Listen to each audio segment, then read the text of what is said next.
Et yo les trashers. Si vous vous baladez un peu sur le Pokéweb, vous avez dû entendre parler de Pokémon fake, de Pokémon abandonnés en cours de développement, etc. etc. Mais connaissez-vous ces Pokémon qui sont apparus officiellement dans le lore, mais que l'on n'a jamais pu capturer en jeu? On a vu ça sur le YouTube américain et on a trouvé ça génial. Que ce soit dans le manga, le magazine, l'anime ou même dans les jeux eux-mêmes, laissez-moi vous présenter ces quelques Pokémon que vous ne verrez pas de sitôt dans votre équipe. Lors de la création des jeux, les concepteurs ont souvent eu l'idée de dévoiler les Pokémon qui venaient tout juste d'être pensés. Ça s'est fait pour la première génération, avec ces croquis sur lesquels on ne voit pas grand chose, si ce n'est l'aspect dégueulasse de certains Pokémon. Voici l'immonde Cabine. Alors lui, on dirait une tête arrachée puis greffée à des bras et des jambes. Non mais sérieux, paye tes cauchemars si les enfants des années 90 avaient grandi avec ça. Mais sachez qu'il y a encore plus intriguant. Pendant la bêta de Pokémon Or et Argent, pléthore de Pokémon ont été dévoilés. La première version de Germignon, de Coxy, de Marill, de Girafarig ou même de Quillfish. Mais les plus fascinants restent ceux qui sont apparus sur ce magazine, le micro-groupe Game Review volume 14. Bon, il y en a un qu'on reconnaît assez facilement comme Tyrannosif, le doute n'est clairement pas permis. Mais qu'est-ce que c'est que ça? Et ça, une tortue et un truc! Les théories sur la nature de cette bestiole sont nombreuses. Une forme nommée Lofé, le premier design de Capoeira, une autre évolution de Débugant. Dans tous les cas, on ne l'a plus jamais vu nulle part ce Pokémon. Passons à la tortue maintenant. Elle non plus on ne l'a pas vue dans Or et Argent, et le seul Pokémon qui lui ressemble un minimum est Carapagos, qui est un Pokémon présent dans Pokémon Noir et Blanc. Autrement dit, révélé presque 11 ans après. C'est à se demander si certains Pokémon dévoilés mais jamais utilisés ne vont pas apparaître plus tard. Si c'est le cas, j'espère qu'on pourra jouer avec celui révélé avant que Pokémon Ruby et Saphir sortent, un Brazegali Latias. Vous connaissez tous Zekrom, Reshiram et Kyurem, mais vous êtes-vous déjà demandé ce qui se cache derrière ces Pokémon à l'apparence ultra badass? Eh bien laissez-moi vous raconter la légende de Unis. Voyez ces trois Pokémon comme la complémentarité du Yin et du Yang.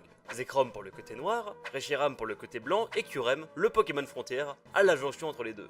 Je ne vais pas rentrer dans les détails, mais comprenez en gros que ce symbole évoque la notion de complémentarité derrière une dualité. Cette complémentarité du noir et du blanc permit à deux jumeaux de créer la région de Unis grâce à un dragon surpuissant. Mais les deux frères ayant une vision différente l'un de l'autre de la vie, l'un rêvant d'idéal, l'autre de réalité, ils commencèrent à se battre si bien que le dragon se sépara en deux entités distinctes, Zekrom pour l'idéal et Reshiram pour la réalité. Et voici comment ce duo s'est formé. Désormais dans les jeux, on peut voir Zekrom, Reshiram et même la fusion de ceux-ci avec Kyurem, mais il y a un Pokémon que l'on n'a jamais vu, le dragon originel. Je ne sais pas vous, mais je rêverais d'avoir un jeu qui trace la suite de l'histoire de ce trio draconique, nous permettant de mettre la main sur ce Pokémon qui a façonné Unis.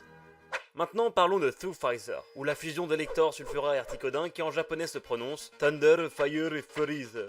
En français ça pourrait donner Elex Sulartic? Sulartic Elex? Non, oubliez ça, c'est dégueulasse. Bref, ce Pokémon a été révélé dans le manga Pokémon La Grande Aventure au chapitre 33. Après avoir fait quelques tests sur Pieroli, Voltali et Aquali, la Team Rocket a capturé les trois oiseaux légendaires dans le but de les faire fusionner grâce à la puissance des patchs d'arène de rêve.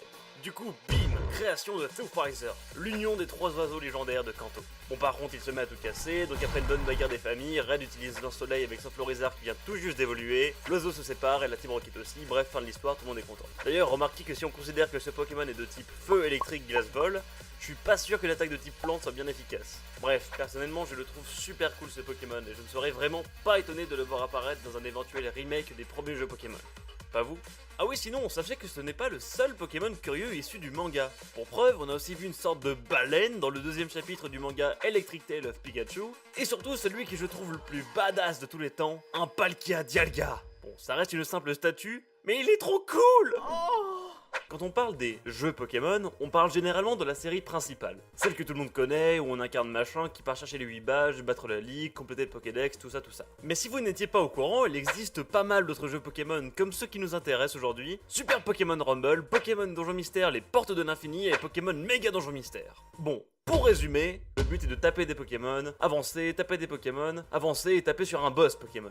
Les boss les voici, Darkrai, Cold et Dark Matter. Alors ils ont tous des attaques, des types, des cris, donc tout porte à croire qu'ils sont de réels Pokémon. A vrai dire, personne ne sait vraiment si on peut les définir comme tels. Mais bon, ils sont ultra stylés et c'est ça qui compte.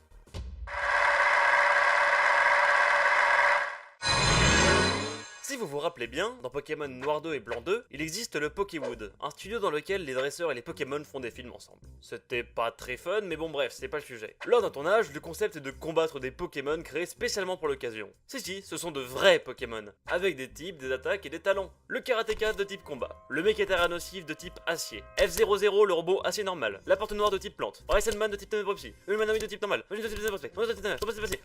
enfin le plus chelou de tous, Monica de type normal. Oui, des jambes égale un Pokémon. Qu'est-ce que tu vas faire? C'est bien la preuve que oui, on peut faire pire qu'un Pokémon trousseau de clés. LOL. N'empêche, ils ont quand même des types plutôt sympathiques, des talents cool et des stats vraiment pas mal. J'avoue que j'ai envie de jouer avec maintenant.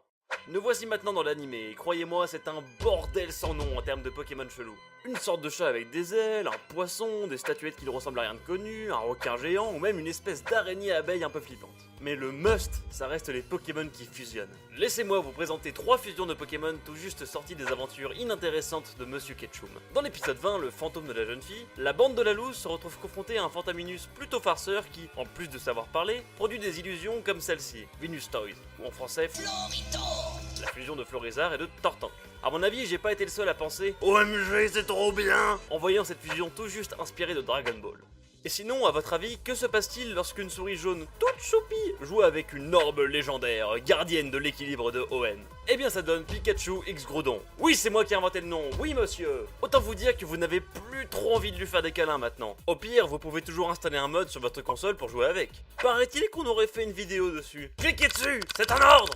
Allez hop, l'autopromo c'est fait, maintenant passons à Magiquaza. Dans l'épisode Malice au pays des merveilles, RT si toi si tu as compris la référence, Sacha et ses amis se retrouvent confrontés à un Rayquaza qui a la bonne idée de fricoter avec un Magirêve. Et du coup, bam, Magiquaza, qui fait des flammes.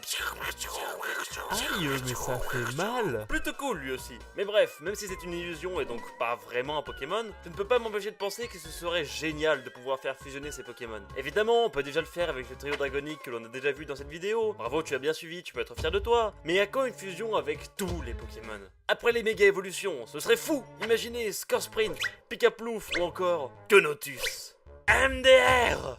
Alors si vous faites partie des vieux fans de Pokémon, vous avez sûrement connu cette époque où tout le monde inventait ces rumeurs comme la musique de l'avant-ville a poussé des gens au suicide, ou encore il y a Mew derrière ce camion. Parmi ces énormes fakes, il y en a un qui en avait fait baver plus d'un.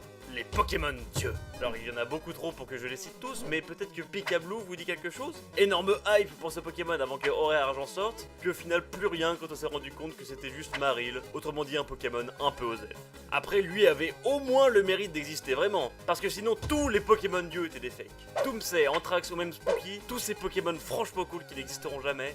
Sérieusement, ça fait mal au cœur. Surtout la légende bien connue de Mew 3. Alors bon, vous me direz, ouais mais eux il existe, c'est la méga évolution de Mewtwo. Alors non, je ne parle pas d'une forme alternative de Mewtwo, mais bien d'un autre Pokémon à part entière. Je me souviens toutes les méthodes bidons qu'on se refilait pour le capturer. Alors il faut avoir les 150 premiers Pokémon et il apparaîtra. Ou le légendaire, il faut fuir pendant le combat de Mewtwo et utiliser 99 fois la sauce éclatroc. Enfin bref, tout ça, c'était du flan. Pour autant, les rumeurs ne viennent pas toujours des joueurs, mais souvent des développeurs eux-mêmes. Ça peut être sous la forme d'une simple blague ou aussi directement dans les jeux. Rappelez-vous de cette jeune fille qui évoquait un Pokémon rose avec un motif à fleurs. Et bim, Munna dans Pokémon noir et blanc. Au final, on peut toujours espérer voir Mew 3 ou des fusions de Pokémon à l'avenir. Donc dites-moi en commentaire ce que vous rêveriez de voir parmi tout ce qu'on a évoqué pour l'avenir de Pokémon. N'hésitez pas à mettre un pouce bleu si la vidéo vous a plu, à vous abonner à Trash Pokémon Trash et à ma chaîne. Et puis venez nous faire des bisous sur les réseaux sociaux. On vous y attend. Allez, à bientôt les amis.